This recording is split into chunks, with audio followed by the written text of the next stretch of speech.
കനത്ത മഴയിൽ മിന്നൽ പ്രളയം, 6 ജില്ലകളിൽ വെള്ളപ്പൊക്കം.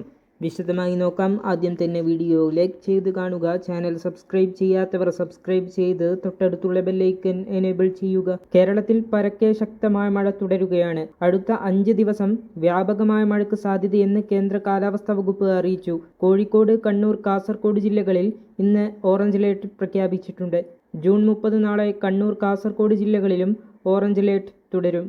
മഹാരാഷ്ട്ര തീരത്തോട് ചേർന്ന് മധ്യകിഴക്കൻ അറബിക്കടലിനും വടക്കൻ തെലങ്കാനയ്ക്കും മുകളിലായി 2 ചക്രവാത ചുഴികൾ നിലനിൽക്കുന്നതാണ് മഴ ശക്തമാകാൻ കാരണം. ജൂലൈ 3 വരെ കേരളം, മാഹി, ലക്ഷദ്വീപ് എന്നിവിടങ്ങളിൽ വ്യാപകമായ മഴ ലഭിക്കും. അതേസമയം അസമിൽ കനത്ത മഴയെ തുടർന്ന് മിന്നൽ പ്രളയമുണ്ടായി. 22,000-ത്തിലധികം ആളുകളെ പ്രളയം ബാധിച്ചു. നിരവധി പേരെ മാറ്റിപ്പാർപ്പിച്ചിട്ടുണ്ട്. അതിശക്തമായ മഴയെ തുടർന്ന് 6 ജില്ലകളിൽ വെള്ളപ്പൊക്കവും കനത്ത നാശനഷ്ടവും സംഭവിച്ചു. പലയിടങ്ങളിലും മണ്ണിടിച്ചിലും ഉണ്ടായിട്ടുണ്ട്. മഴക്കെടുതിയിൽ നിരവധി വീടുകൾക്ക് കേടുപാടുകൾ സംഭവിച്ചിട്ടുണ്ട്. സംസ്ഥാനത്ത് അതീവ ജാഗ്രതാ നിർദ്ദേശം നൽകിയതായി അധികൃതർ അറിയിച്ചു. അരുണാചൽ പ്രദേശിലും മഴക്കെടുതി രൂക്ഷമാണ്. കനത്ത മഴയിലും മണ്ണിടിച്ചിലിലും നിരവധി ജില്ലകൾ ഒറ്റപ്പെട്ടു. മഴക്കെടുതിയിൽ നിരവധി വീടുകൾക്ക് കേടുപാടുകൾ സംഭവിച്ചിട്ടുണ്ട്.